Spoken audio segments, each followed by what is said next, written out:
Thank you for joining the Occupational Safety Leadership Podcast. This is episode number 191 with Tracy Krieger of Safety OC. Um, Tracy, if you could do just a little bit of background about yourself, and I know that we were going to talk about psychological safety. If you could weave in some psychological safety at the same time, that would be great. Hi, thanks for having me. I have been in safety for 15 years, 10 in construction, and the rest 5 in general industry. I have my master's in public health, and I'm a CSP. And I've been working for a lot of companies, and I decided to start my own company because I saw safety managers, including myself, my family members, my kids, all have um, anxiety, overwhelming, and mental health, especially with COVID, starting to. And so I wanted to help companies to take the pressure off employees and relearn how we can help employees have a better mental health daily. Oh, awesome. Very good. So I know that in the safety field, we really struggle because we have I shouldn't say struggle. I should say we're very, very passionate.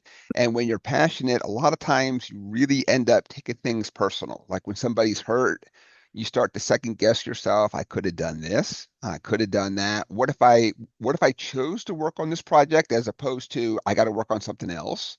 So I do think that at times we really struggle with that kind of stuff.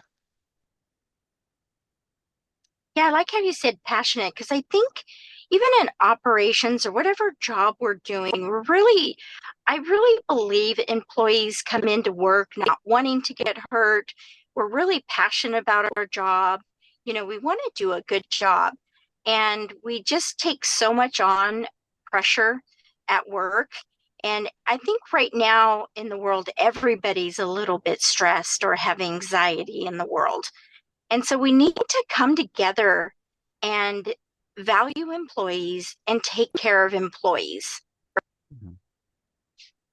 Yeah, that's always really hard. I have never come up with a correct work-life balance. I think I'm either on either side of the spectrum. I'm probably more on the work side. And then every so often I realize it and I'm like, well, now I got to really focus on myself.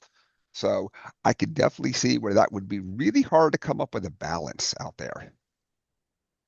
That is such a hard balance because we do have employees working while we're on vacation, and the balance is really hard. And if we can get corporations to help set those boundaries and the work-life balance, I think they'll have a better employee with production, less absentee.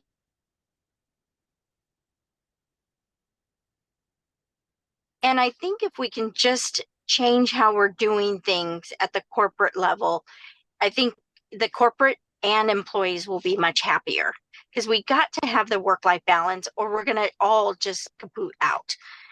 Our mental health keeps dropping and we see it in the world today.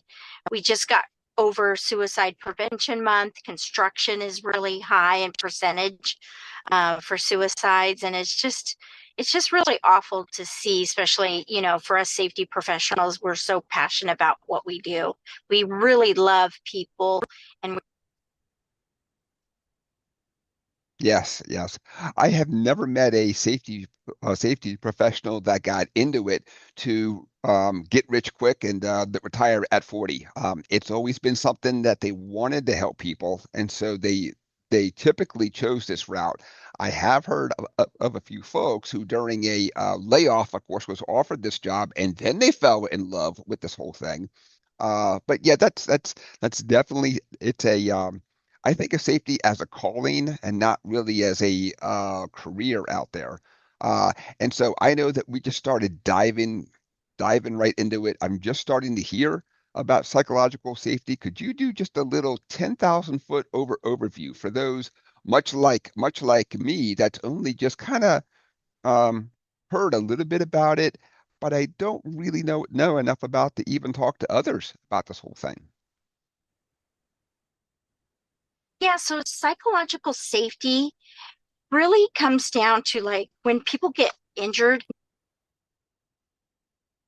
health and they're over increasing productivity, that's when the psychosocial can help with psychosocial safety is helping with people with mental health, being more diverse with like DEI, and there's all different ways for psychosocial that could help in companies having like we talked about work-life balance, um, making sure that also too when we're and I think a lot of people don't know is when you're learning about psychosocial, you're learning on how your brain actually works. Hmm. So when we get anxiety and when we get depression, our subconscious and our conscience are actually kind of fighting each other. And when we keep on, say let me give you an example, and this might Mhm. be easier. So say we're always talking about I'm not going to be able to pay rent. I'm not going to be able to pay rent. But we keep telling our brain we're not going to be able to pay rent. So it keeps us in a negative situation. And Hmm. then our brain kind of with the neurotransmitters keep feeding off of that. So, like, I worked at this one company, they wanted to audit only negative things that the employees did. And I said, we need to show positivity in what the audits look like so your brain can see what the positive and what a good audit looks like. Because if we're keeping in the negative, our that's all we're going to stay. We're going to stay at the negative. And that's what psychosocial is really about is we want to keep that positive influence throughout to make sure that we are have a safe place to work, our injuries can go lower, and we can have a better work-life balance. That's really, really interesting that you brought that up about the whole audit and the negativity. I don't think that I've actually had to fight for the good stuff, but at times I know that it really seems like they focus on the bad stuff, and I almost have to chime in and say, well, why don't we talk about the good stuff too? Because we all do good stuff. And of course, it's always easy to point out the bad stuff. It's kind of more difficult to point out the good stuff, you know?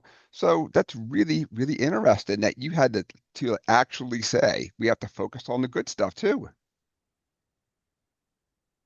Yeah, because I think what you just said is it's easy to focus on the negative Hmm. because that's where our brains are. We have a world that we have wars going on, food is our brains are in the negative all the time.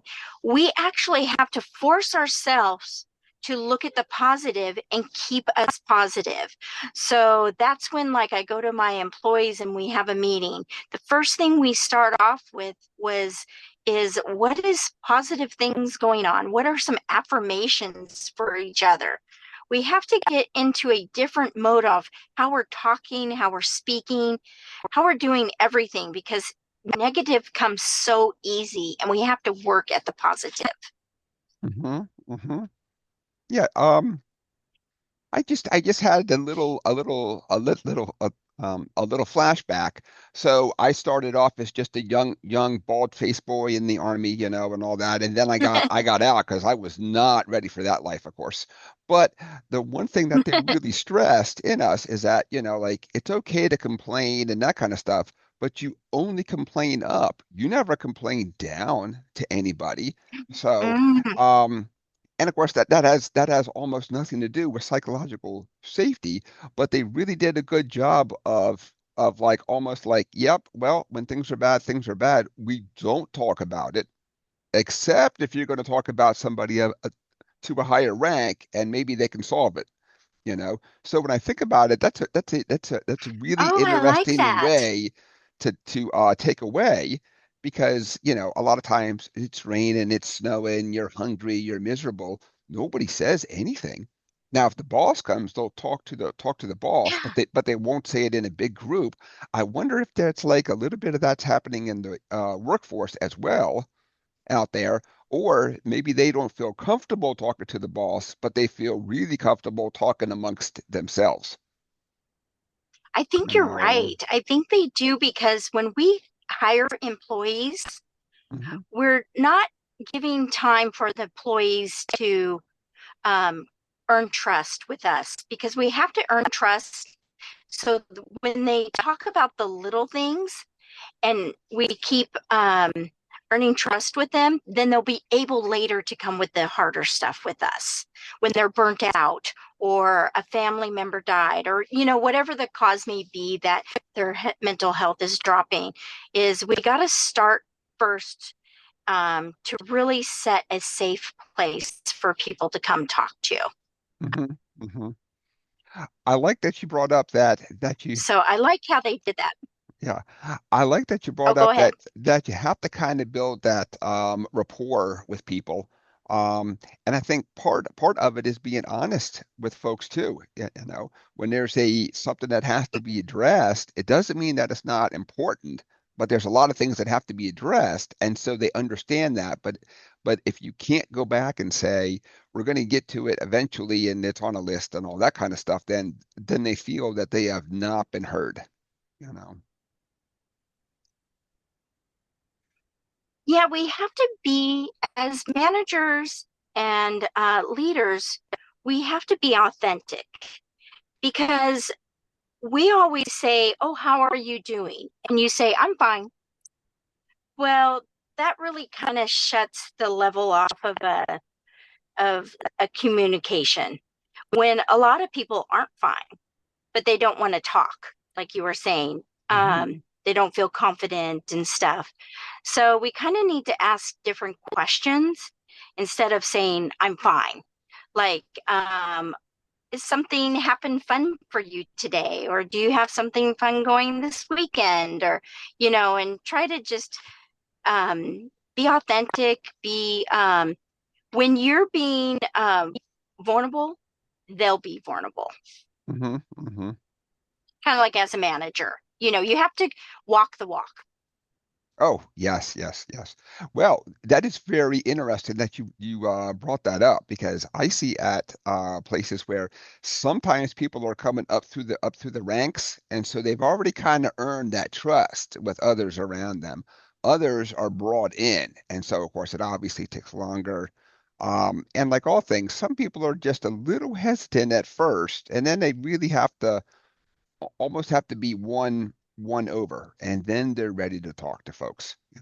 And that same thing goes with bringing up things like hazards, or I think we could do the following things better as a company. All that stuff. And I kind of think we already are doing psychosocial safety in the workplace. Mhm. We're just doing it maybe the wrong way, where we don't have things in place for people to go talk to, or when they get burned out, why are they getting burned out in the first place? Hmm. Like, so I feel like it's there, but it's just not being taken care of the right way. Does that make sense? Oh, yes, yes, yes, yes. And some of it is now I'm going to put my own spin on this. If you ask me as a young man, I would always say that everything's fine, because I would never want to Yeah. look weak around anybody. So I would always say it wouldn't matter Mm-hmm. how bad things were. Nope, everything is awesome and I am doing great. But as you get older, you start to realize that, it's not about being like macho and tough, of course, and all that. And so I do think that certain industries, let's say things like construction. So Construction. yeah, that Yeah. probably has a lot more of that out there just because there are some folks, well, the workforce is typically younger and maybe they don't want to look weak in front of others, of course, too.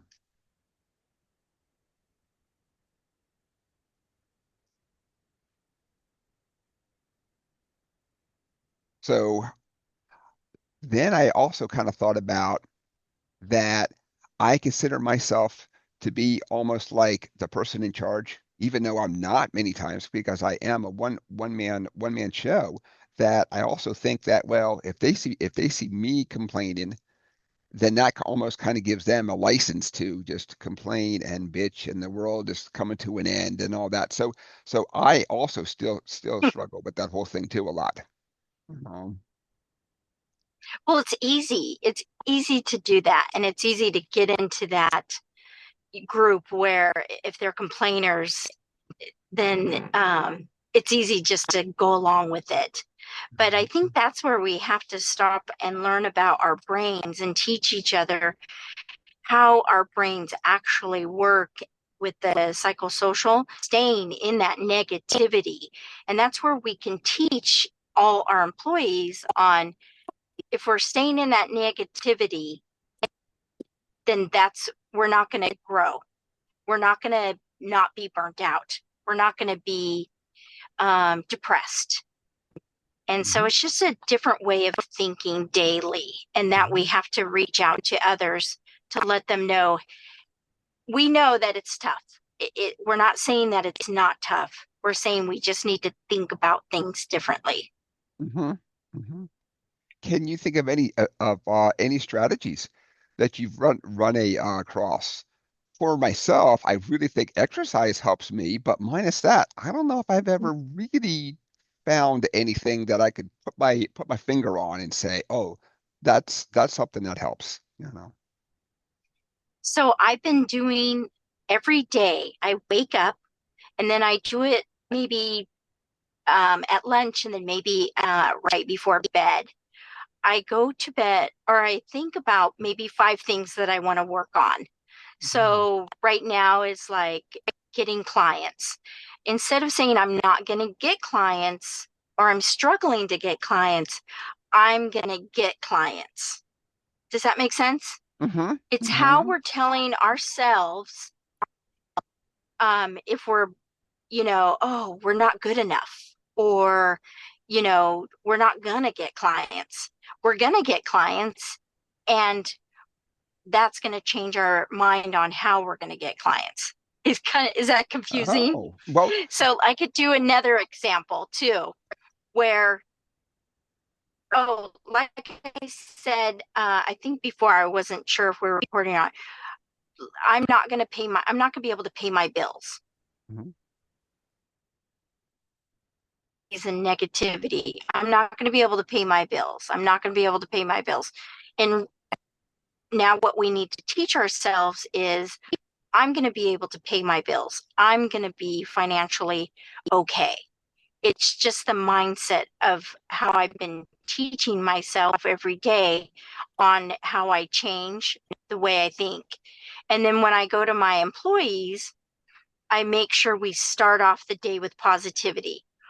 What, ask them what's going on, positivity in their day, do affirmations to each other, making sure that everybody stays in the positive mind, have positive audits. What does a positive audit looks like to you? Because maybe some mhm, people don't know what audit looks like. mhm. What is say a chemical inventory storage unit supposed to look like? People may not know. And we're showing them the negative by doing an audit and said you didn't do good. Right, right, right, right. So, do you have in that particular case, do you kind of almost give them like a picture and say, hey, so here's a picture Yes. of one that's really good. Yeah. Maybe Or maybe set we it can up. sit down and write. Hmm. Okay, okay. Very good, very And good. two, when you're showing PowerPoints, sometimes people show the negative, what's missing or what's the hazard. I always believe in showing the positive Hmm. of a picture, not a negative in PowerPoints when we're training, Hmm. because your mind sets on that negative, and then that's when you go and do that. You may not do it consciously, but you could do it subconsciously. Right, right, right, right. I'm trying to think of the system that I used at a company probably in the early 2000s. And one of the big things that they did is that they put up pictures in different places and said, this is how the workplace should look. and it would just like literally show the floor is swept, every tool is away, the bench is clean, Oh, all that stuff, and it was awesome and great. Some people complained constantly about it's so hard to put things back the right way and things, and um, the company was bought by somebody else. And so they kept on going with that whole thing, but we never got any real feedback from it because their big thing was not only does it make it safer, it mhm. makes it cheaper. Of course, it makes it easier because instead of opening up five drawers for a wrench or a screwdriver, you know exactly where it is.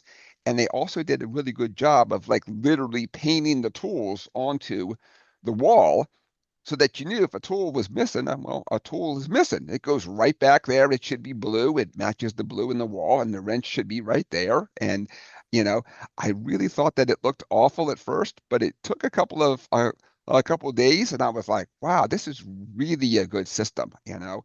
And I wish I could really think of what that system was. But the big thing, of course, is that they had started it because it was going to be this super big positive improvement in the workplace. But because they were bought, we never got the feedback and they were like trying to figure out the money aspect. And so Oh, to me, I could visually tell, yeah. I love that but idea though.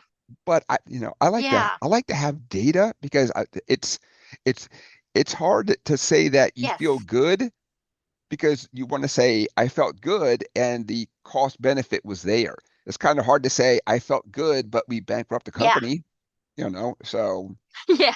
Yeah. yeah. I love that they did that though. To Mhm. start off, positive. What does the cleaning look like? Where should the brooms go? Like we Oh need yeah, more of that. right, right, And yeah, and I think some things can be simple. It doesn't have to cost a lot to to share positivity through the workplace. Like it right, doesn't have to cost a lot, right. you know, or have a break room where people are coloring or maybe some rainfall music or whatever Mhm. can help with this de-stress and overburden at work. Right, right, right. I'm not sure that I can make a business case for it yet, but many times when I go to a place for the first time, I'll walk to the break room right from the get-go. And I'm like, is it a pigsty? Is it neat? Is it orderly? Because it really shows that those are areas that almost nobody's really in charge of. So are the people policing themselves, or is it that somebody literally has to go back and clean off the coffee cups every day and do different things? So I'm not sure that I could really audit that way. I'm not sure that I could prove anything, except for it just appears that when things are in order, people seem to feel better about the workplace out there. Oh, yes. And too, with our homes, I think everything, it's just, it's kind of like the clutter messes with our brains. Hmm. So if we have a clean place where we're working, we'll have a clean mind and just positivity will just keep shining through the rest of the day. But when you're chaotic and people are running and it's just stressful, we stay at that stress because Yep. that's where their neurotransmitters keep us at. So we have to see the biological, how the chemistry works in our brain before and teach people that before they'll understand how to change things. Hmm. Yep. Yep. Yep. Exactly. Exactly. Where we show people how to not get lifts or whatever the circumstance will be. We have trained people to understand, like COVID too. We all had to train our employees on COVID. And once they learn, then they catch on and they're like, oh, thanks for teaching us. This is just one other aspect of how our brain works and how we can help each other at work to not be so stressful and overwhelmed. Right. Right. Right. Right. So, Tracy, we are having a fantastic talk, but we are bumping up on time. Could you take a couple seconds Okay. and let folks know how they can find you, connect with you, ask you more questions about this whole thing then before we call it a day? Yeah, you can find me on Safety OC, my website, And in there has my email and my phone number, but my phone number is 714-397-6426. And my email is info@safetyoc.com. And I'm also on LinkedIn too. Fantastic. Thank you so much, Tracy. And I think that now that Oh, I know more, I think I could be a better host the next time. I really have to go back and understand this a lot more because I think it's probably a lot more prevalent than what I thought out there just after talking to you. So thank you so much. yeah. Thank you for having me. Mhm. I appreciate it. And Yeah. yeah, I think as we get more talking about social safety, we'll be able to all understand it a little bit more and help each other out. Yes. Thank you, Tracy. And with that episode, Thank you. and with that episode 191 is complete. I want to thank everybody for joining me today. My name is Dr. David Ayers. Thank you and have a safe day.